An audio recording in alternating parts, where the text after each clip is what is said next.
Agility isn't just a buzzword. It's becoming essential for compliance, pricing, competitiveness, and contract execution. Modern enterprise software like SAP, they alone don't fix broken processes. You need process clarity as well as systems alignment. Companies that are stuck in old workflows, they risk falling behind in a fast-moving and evolving regulatory and budgetary environment.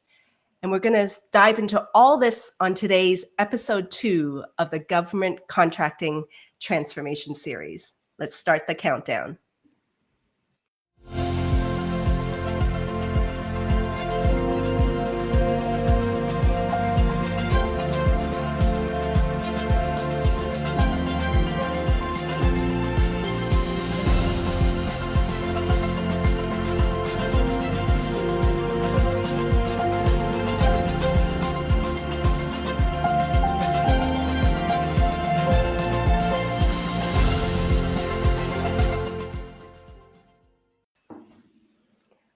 Hi, everyone. Welcome to our LinkedIn Live series, the GovCon Transformation Series.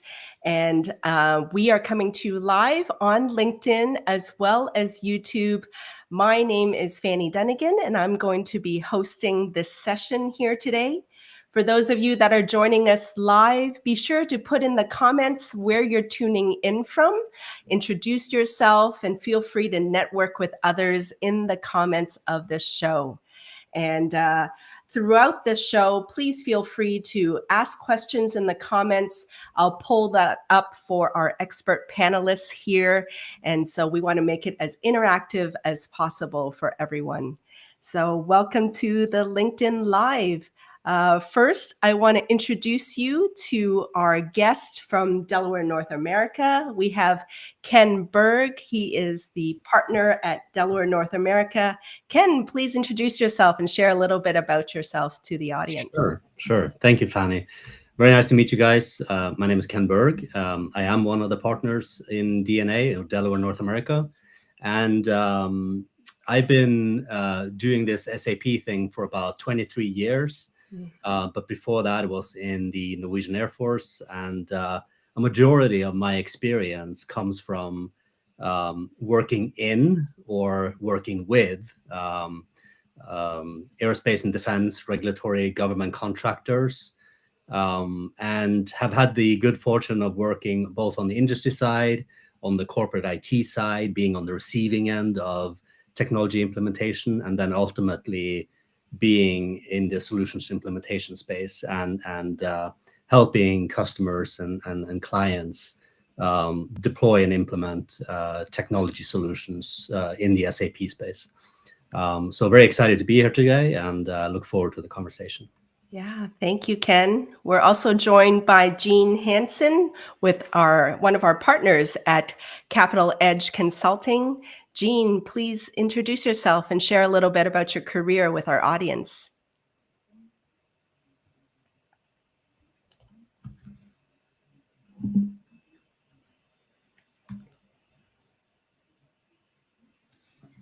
Oh, we might be having some technical difficulties with Jean. Jean, are you able to hear us? No? Well, we'll get started while Jean logs back into the live stream.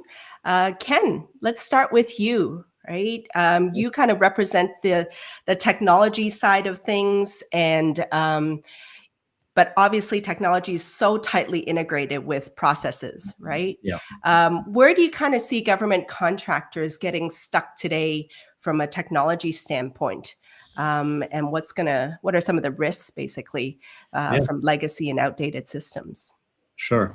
So it's obviously been a few decades of relative stability in terms of the way the government has worked with contractors and the compliance and regulatory reporting needs that they have pushed on customers.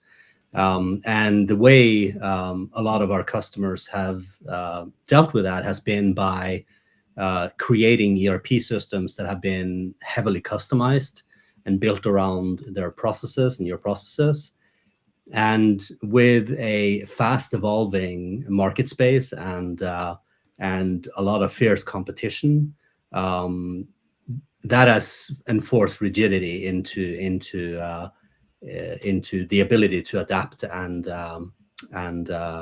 and adjust to market needs.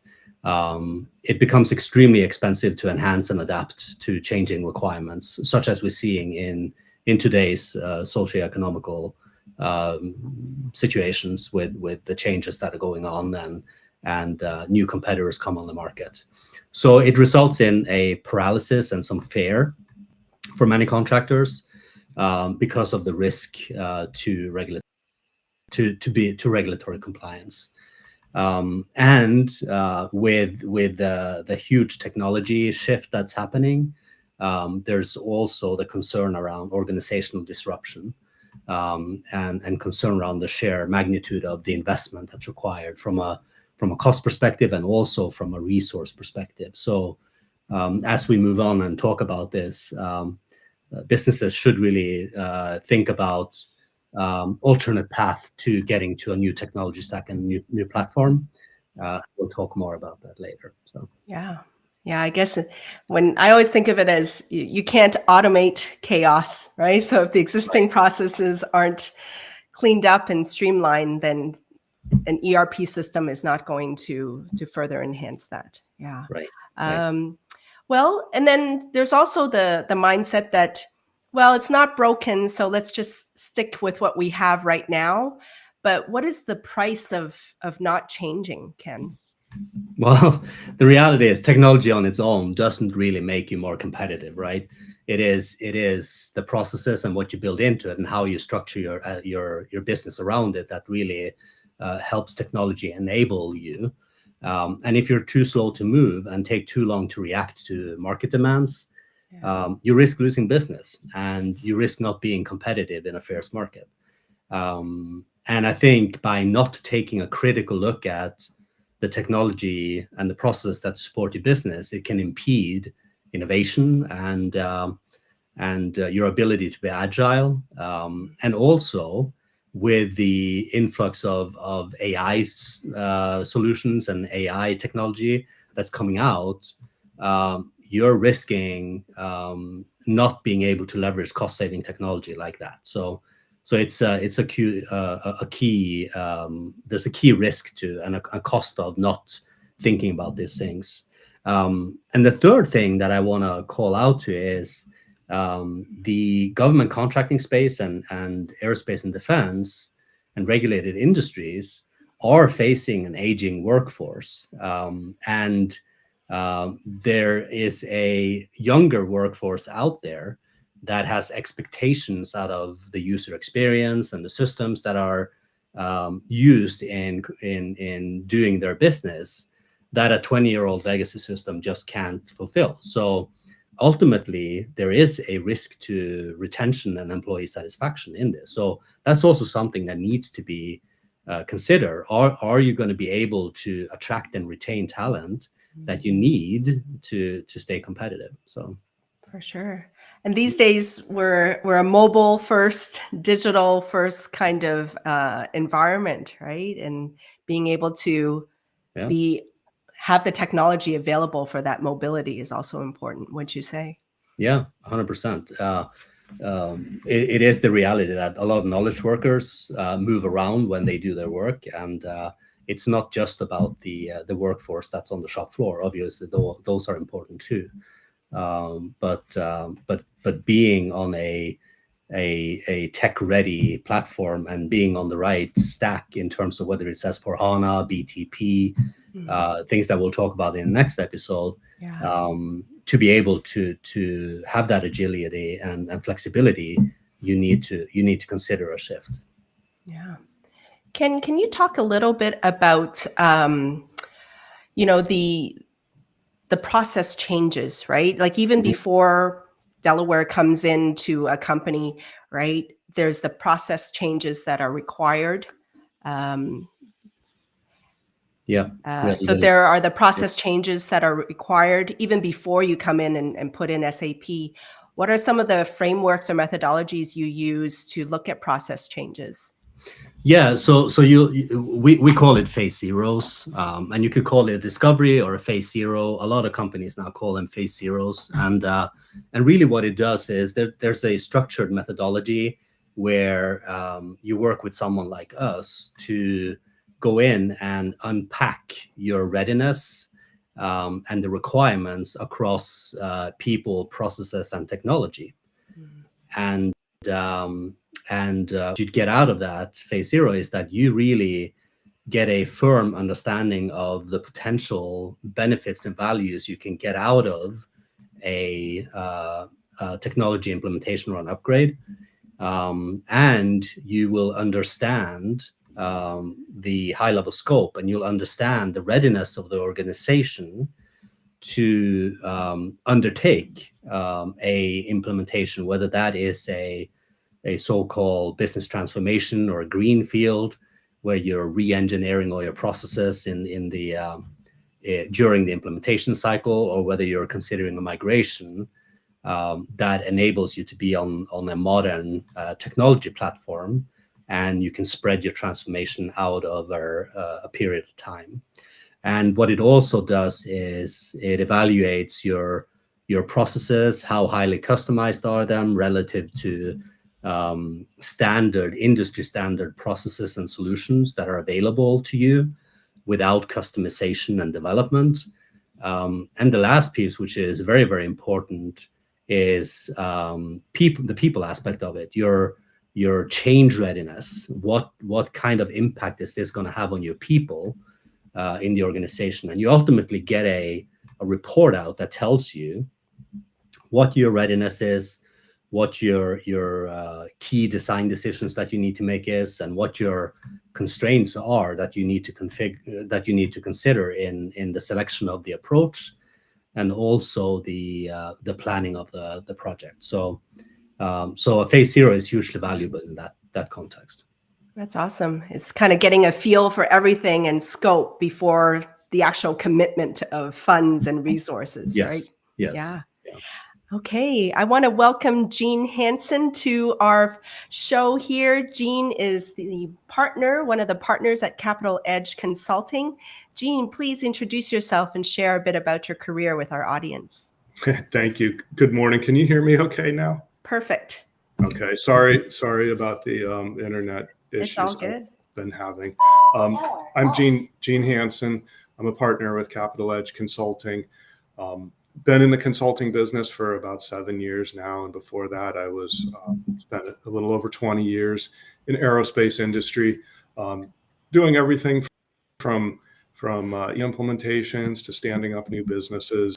A lot of continuous improvement work, and since I came over to Capital Edge, been leading our systems and processes team.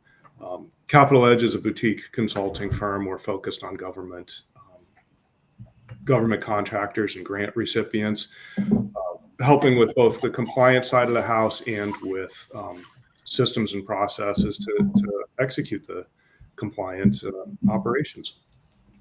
Awesome. Thank you, Jean. I'm going to ask you the same question I asked Ken, but I know you're coming at it from the process side, right? What do you think government contractors are getting stuck today from a business process side?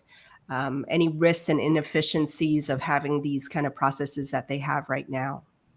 Sure. So right now there's obviously a lot of changes in the compliance world with the FAR update, with the pending CAS updates, with CMMC rollouts.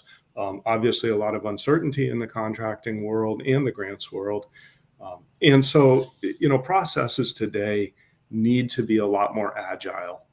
We need to be able to adapt to changing regulations, funding being turned on and turned off, as well as handling the process debt that has been accumulated over the last 15 years or so, after kind of the last big round of ERP implementations. Awesome. Yeah. I think I'm locking up again, Fanny. Oh, just keep going. We can hear you. Okay. Yeah. So a couple other things that I would add to that. DCAA is kind of redefining the standard. Switching from significant deficiency into material weakness, which means, kind of minor flaws can become a major problem if they potentially cause, financial misstatement.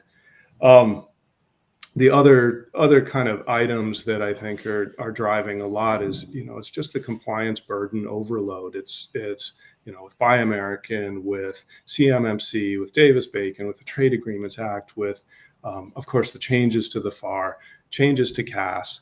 All of that is kind of hitting the processes at the same time. And while you're operating ERP systems, you've built in workflows, you've built in approvals, you've built in the thresholds and done quite a bit of automation. With this kind of change hitting, it creates a lot of process debt, because the ability to change the ERP system fast enough to keep up with the changing process really isn't in place. So, that kind of hits I think Ken was probably talking a little bit about, fragmented systems that have been put in place in driving towards more integration. Which I think we can probably talk more about a little further in. I mean, one of the things we wanted to explore, Jean, is also sometimes why change when it's not broken, right? If people can still kind of stick with where they are now, but what do you think is the price of not changing and not reviewing their processes, Jean? Oh, I think the price is huge. There are some statistics out there that show that something like 25 to 50% of budgets are wasted on process inefficiencies. And so, not changing, not adapting your process, or even more importantly, not building a process that is very adaptable and eliminating the existing process debt. It costs you in inefficiency. It costs in, just plain money, budgets. It also costs in compliance risk, because you're running, thresholds and approvals and capturing documentation that isn't meeting the needs of the current audit environment or the current regulations.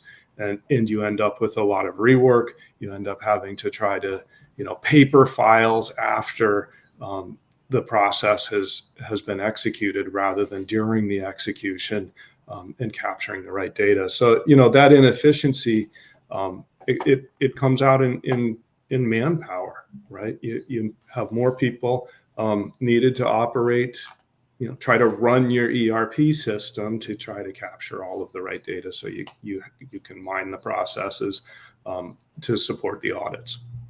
Got it. Awesome. I just want to give a quick shout out to some of our audience tuning in. We see someone tuning in from India, as well as Alexi Miller from Houston. So thank you for joining us. And again, please feel free to ask any questions of our expert panelists as we continue on in this session. Now, Ken previously shared from the technology side. Jean, I know you brought us a slide here, so I'll pull that up. Talk us through with some of the business process changes you typically suggest to government contractors. Yeah, so I think there's I would say kind of three major changes that we suggest. So one is to build these adaptive processes. And this isn't hugely different than a typical continuous improvement kind of matrix, but the idea here is, with compliance specifically, to build out the capability to anticipate compliance changes. So you're paying attention to the regulatory changes, to industry associations. Potentially you could even use AI to help you capture changes to coming regulations. And then on the assess side of it, once you get that information, you really need to work on risk-based management. So you can assess the changes, figure out which ones will have a big impact on you, which could cause audit risk, which could cause financial risk, and build out that assessment. And once you know the assessment, adapt your systems, change your systems. And this is a little different than how we've been operating for the last maybe 25 years or so, where we've built these kind of monolithic ERP systems that have embedded code. If we think back to older versions of SAP, where we're writing all of these Z transactions and we're creating this code that then is very difficult to change. We're lucky because now we can configure the system, but a lot of IT teams haven't adopted or adapted to that rapid change. So we're still working on an annual budget process, or we're working on an annual project planning process. And now we need to be able to update our workflows and our approval matrices and our thresholds and so on, quarterly. The good news is the systems can support it. Now we need the processes to also support that. And then, of course, there's the training.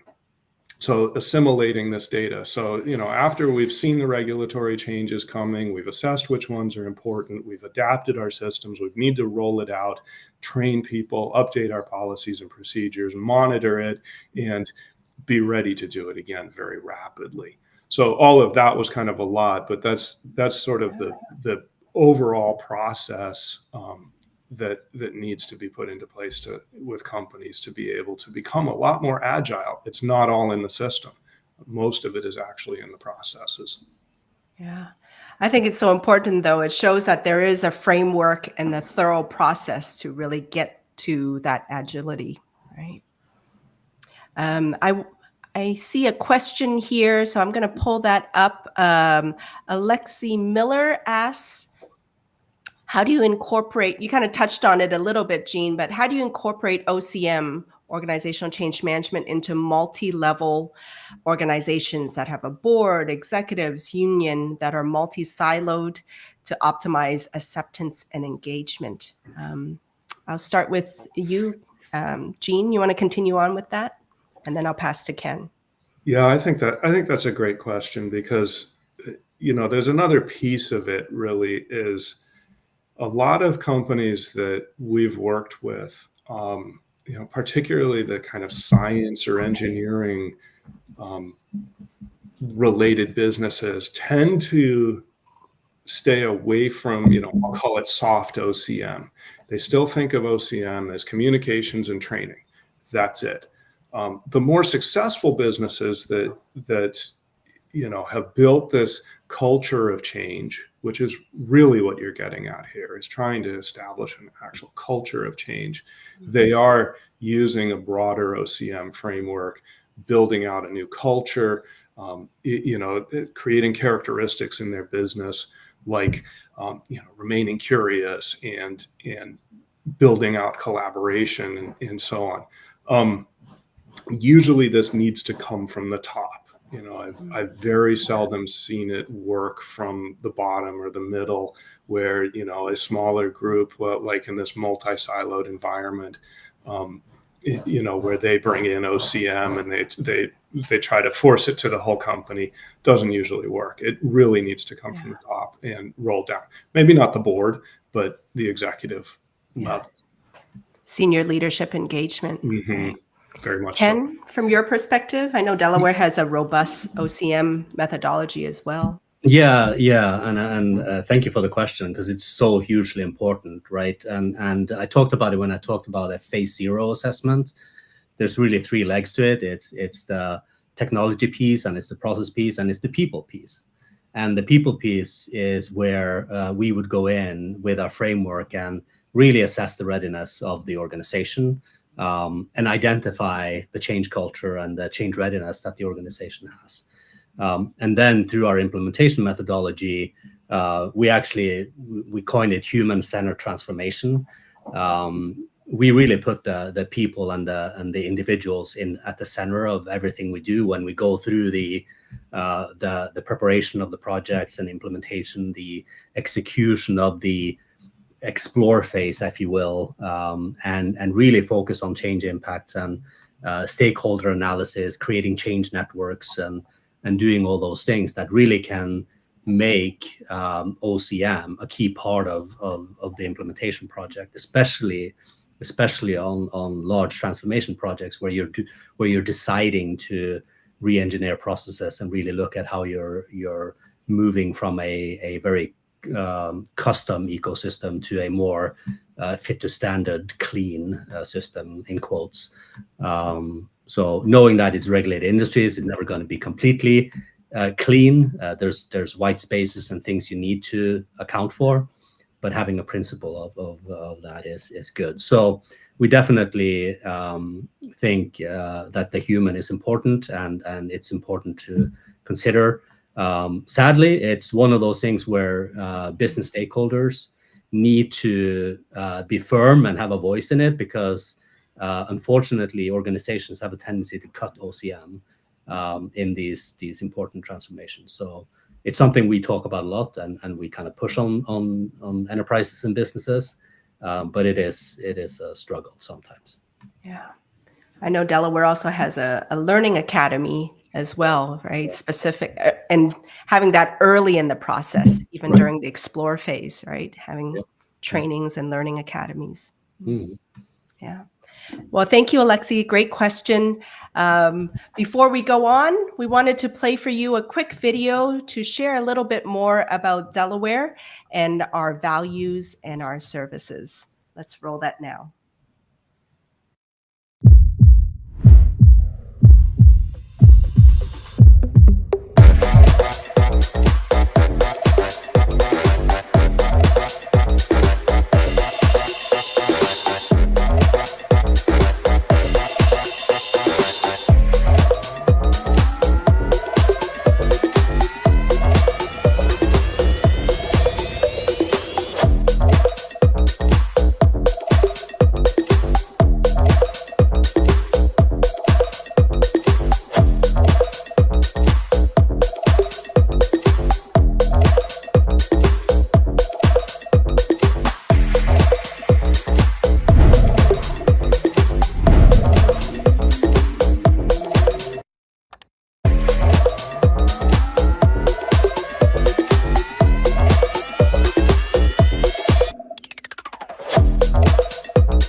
Thank you.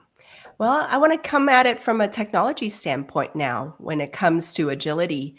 Ken, what do you think are three main kind of technology related changes that can help organizations become more agile?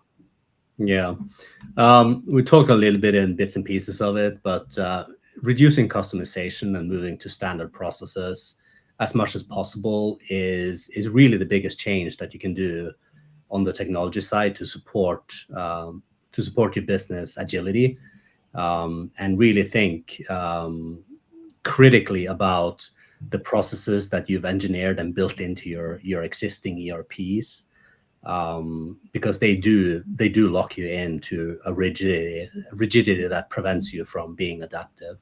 And actually, honestly, going to standard processes and decustomizing yourself is something that you can start today in your existing legacy or ECC installs. It's not something that you have to do as part of a technology upgrade. You can actually start that journey sooner rather than later in your procurement, in your procure to pay process, or even your order cash process. You can evaluate your solutions and how they are set up and move to more of a standard solution. The second point I want to talk about is really to consider what really needs to be built from a government compliance perspective, and really consider the requirements that you have and whether you need it built into the solutions. So a real decision-making matrix in terms of where you put the solve for having a mechanism to track your compliance requirements is good. And the third and last, which we'll talk a lot about in the next one, is consider moving to cloud-hosted architectures, hybrid architectures, which we'll talk about next time. where you have the right technology stacks, because there's no question about it. However much hype there is with AI and AI-powered solutions,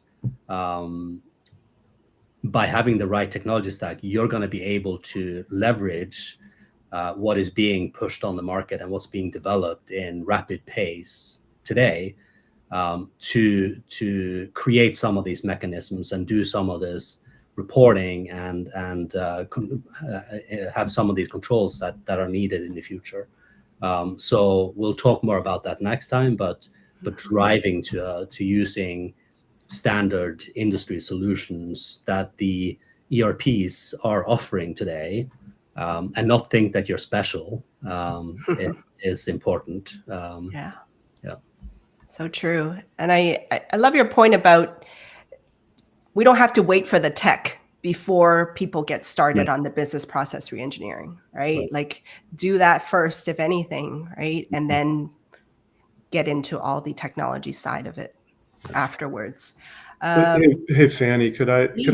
add a little to what some of what Ken was getting at? I think is also very important from a process perspective. He kind of was talking about the integrate, don't duplicate kind of mindset, right? Right. Get away from this variety of systems and build standard work, build that automation with the standard process, so that you can use risk management, use exception management to handle your risks. So automate your standard process, and most of that is already built into systems like SAP today. Yeah. You don't have to build a special standard process; they already exist. But that allows you to decrease your focus on compliance, execute your operation, and use exception management to handle your risks. It's less of a heavy lift at the beginning, right? Mm-hmm. Yeah. Awesome. Well, let's get kind of meatier and tactical, right? Let's talk about case studies, right?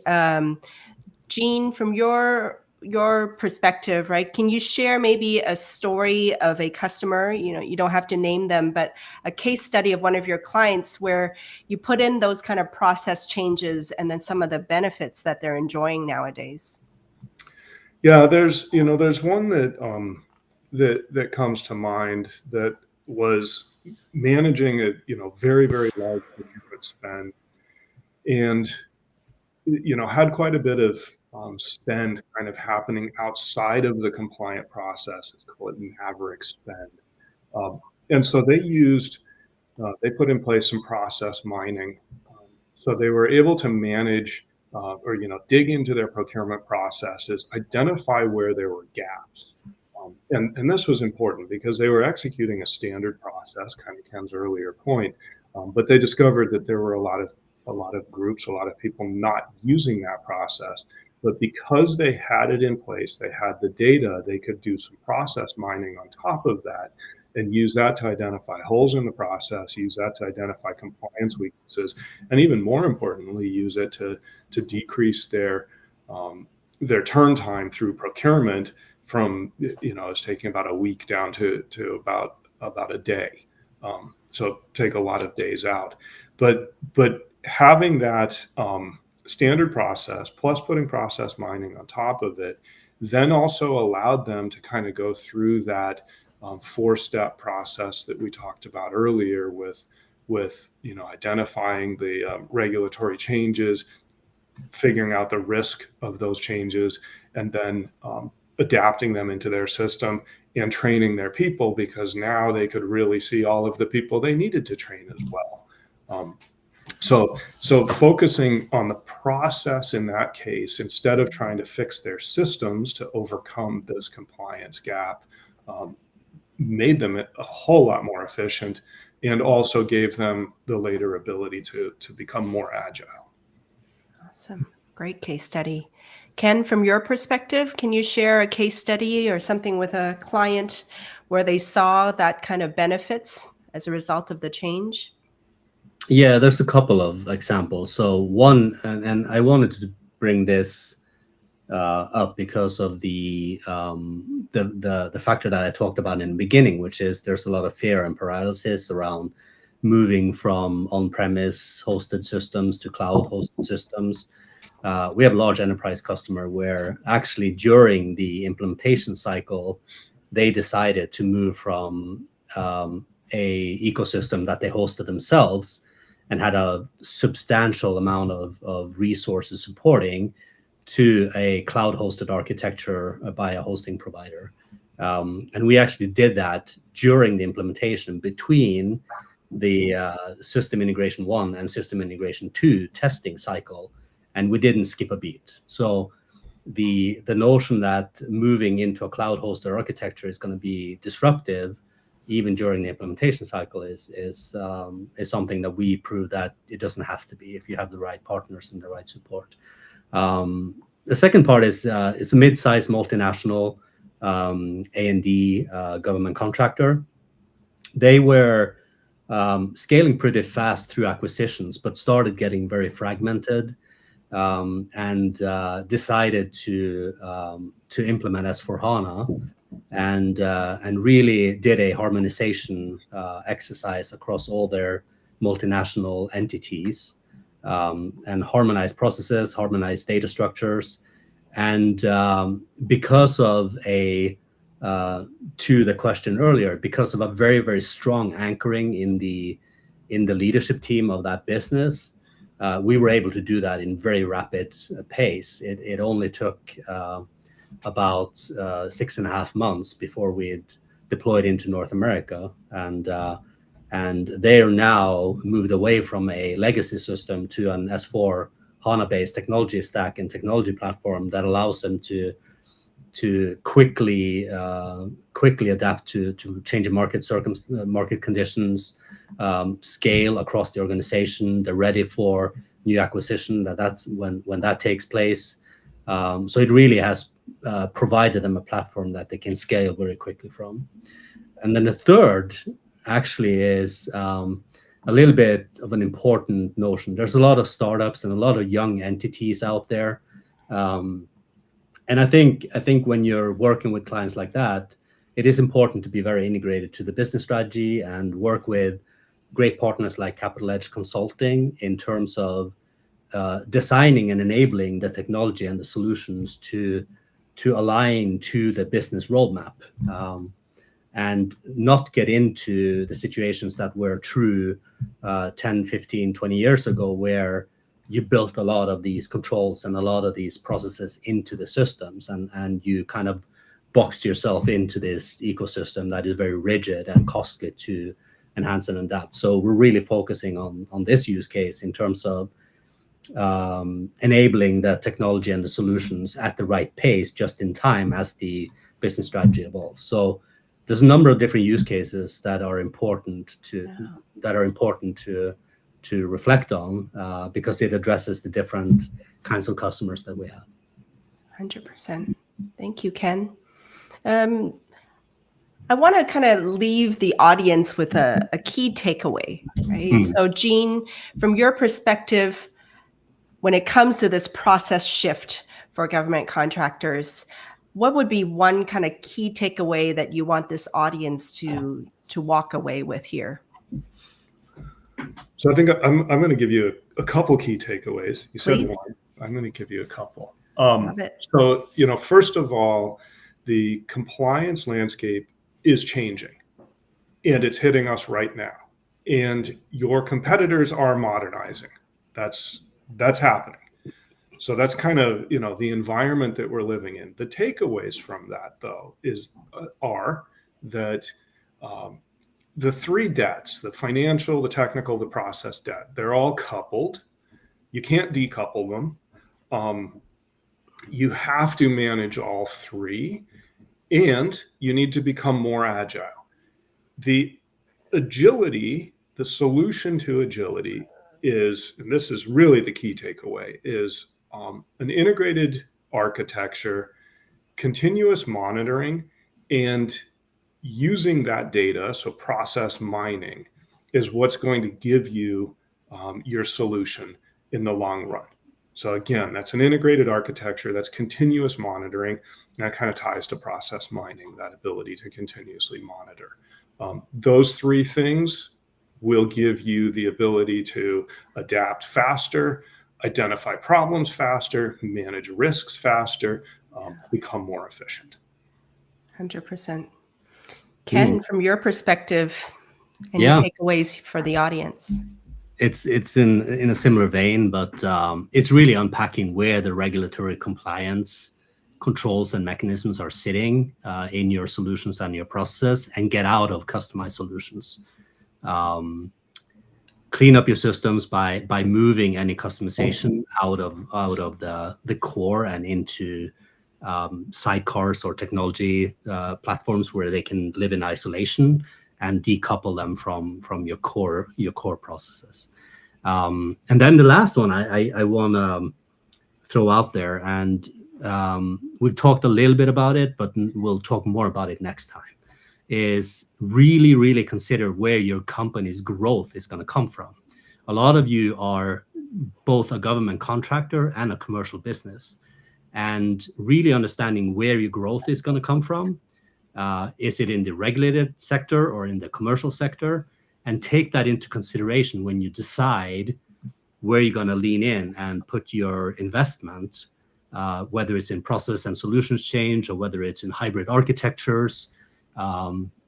Really, it's important, because the one thing that's for sure is that if you aren't careful, you are loading down your commercial business with your regulatory compliance solutions that you've built, and putting a lot of process debt into your solutions, and that you're going to deal with for the foreseeable future.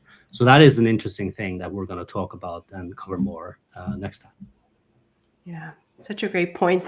They have the government contracting side, but there's also a whole business commercial side as well. Yeah. Could be, yeah. Mm-hmm. Okay. Well, thank you. In the meantime, let us know in the audience any questions you have for our experts.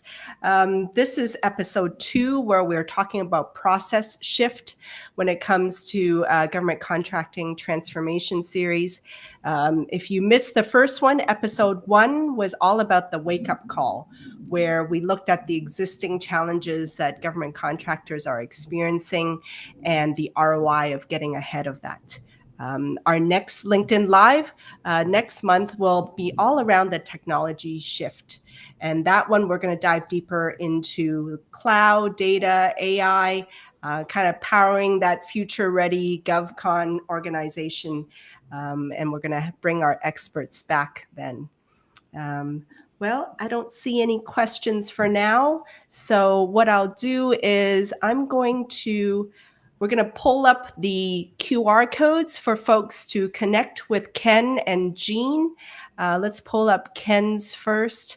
If you want to connect with Ken and learn more about Delaware, as well as the technology and SAP related questions, feel free to scan that code and connect with Ken on LinkedIn. And then also with Jean, our partner at Capital Edge Consulting. Feel free to connect with Jean as well on LinkedIn if you have further questions, especially around government contracting, compliance, as well as process changes. And I see that we have a question from Alexi Miller. Let's pull that up here. His question is, historically, we've struggled with various systems and being able to integrate data, data, into a centralized, actionable, intelligent business reporting systems with dashboards and visualization. Any recommendations for solutions? Yeah, because we're in a data-heavy industries now. Jean or Ken, who'd like to go first?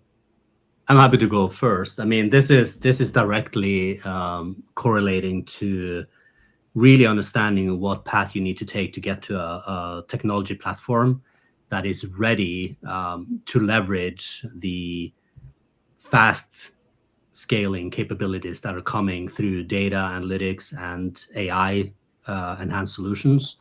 So when I talk about phase zeros, part of the readiness is really also looking at your data structures.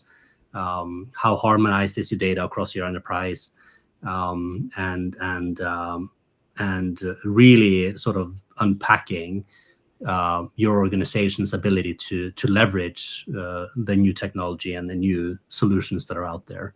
Because there's no doubt about it. AI can help you bridge some of the gap with inconsistent data structures, but it's not gonna solve. You're not gonna get the full value if you have fragmented data, unharmonized data across the enterprise. So it's it becomes important to what platform you're sitting on.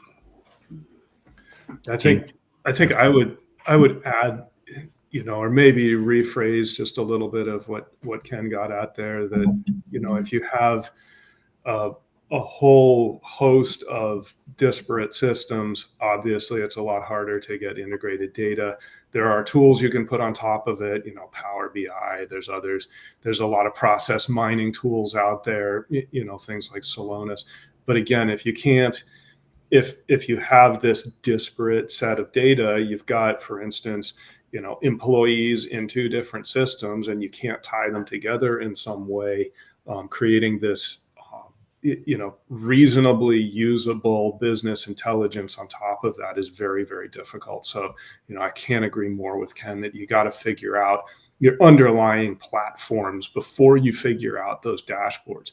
The other point, though, that I would make is, I have spent a lot of my career dealing with data and using it to analyze businesses and systems and processes. I would question a lot of the times what you're going to do with the data. Do you really need it? A lot of businesses really want those dashboards and visualizations, but are the processes in place, and do people understand, the leaders of those processes, do they understand what they would do with that data, or do they just want more information and more information that is probably going to hamstring the businesses more than actually help? Yeah. And I mean, you guys mentioned a few things: Power BI, Solonis, possibly. Alexi had a follow-on question: Is S/4HANA the answer to solve it all? But thoughts on that, Ken? Oh, is it being Delaware? We're focused on SAP and S/4HANA, so I would say yes. But the reality is this is a holistic enterprise architecture analysis and decision. You're going to have point systems and point solutions, to Gene's point, that are creating fragmentation and disparate systems. But having an overall understanding of your data structure, your governance around data, and the harmonization around data across your enterprises is fundamentally the most important thing. And really understand what's the single source of truth, like how's the whole chain coming together, and whether you're on S/4HANA or an Oracle system or some other disparate point systems that are connected through integrations. That is really the key, and then making sure you're considering the technology that you layer on top to create the right data lakes and analytics layer, if you will. Gene, I would also think that it depends on the size of the organization, right? That's what I was going to say. Choose. Yeah, for Cap Edge, we are very much system agnostic. We support businesses that operate all kinds of systems, and it depends so much, not just on the size of the business, but I think Ken mentioned earlier, those businesses that have a large commercial presence and they're trying to operate a government contract or a small government unit. That makes a difference. It makes a difference if you're a service business or a manufacturing business. It makes a difference if you're fully domestic or you're also operating internationally. The reality is, from a government compliance perspective, you can operate entirely on Excel. I don't recommend it, but it's possible. Don't say that 5-letter word, Gene. Yeah, it's a lot of people, but choosing, selecting a system is much more complicated. I love SAP. I think it's a fantastic tool. It can do an incredible amount of things. If you're a 5-person business, I would never, ever recommend that you operate that. But certainly if you're a multinational, you're scaling a lot, you're large enough, it's a great tool, and kind of the mid-size and up world. Awesome. Well, thank you, Jean. Thank you, Ken. Thank you to our audience members, and some great questions that we got today. Really much appreciated. We'll just pull up real quick the QR codes one last time for Ken as well as Jean. Please connect with our experts. They're here to answer your questions as well as to do a deeper dive with anyone that's interested. And then we'll also pull up Jean's there with Capital Edge Consulting. Thank you both for your insights. And for those of you out there, be sure to tune in next month for our Tech Leap that we'll dive into around government contracting transformations. And as we wrap up, I want to play for all of you an overview video of Capital Edge Consulting. We'll see you next time. Thank you. Thank you. Fanny. Thanks, Ken.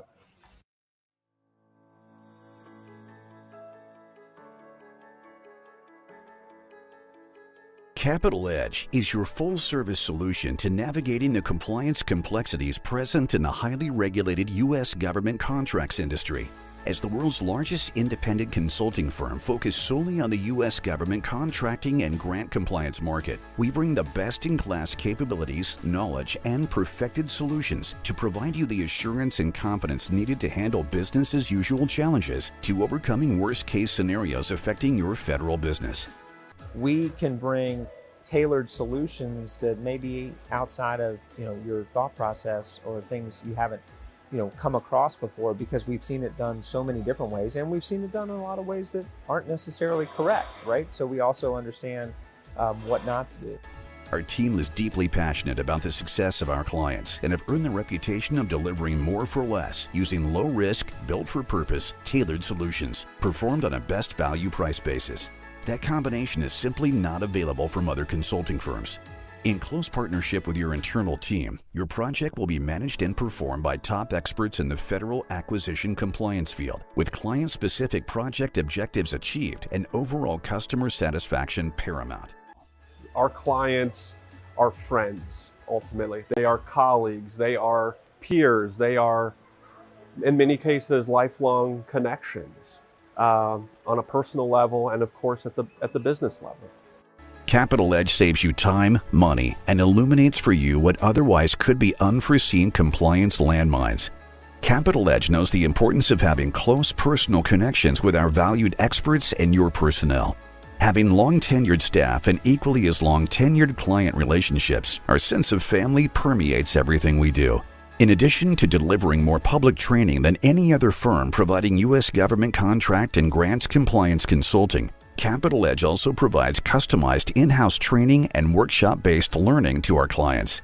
We're ready to roll up our sleeves for you. Let's discuss how our experts can provide you the edge needed to navigate the regulatory and contractual complexities of doing business with the federal government while continuing to propel your business forward. We want our clients to know and to feel that their success is our main focus. And should the need arise, Capital Edge will always be there to help our clients navigate the complexities of doing business with the federal government.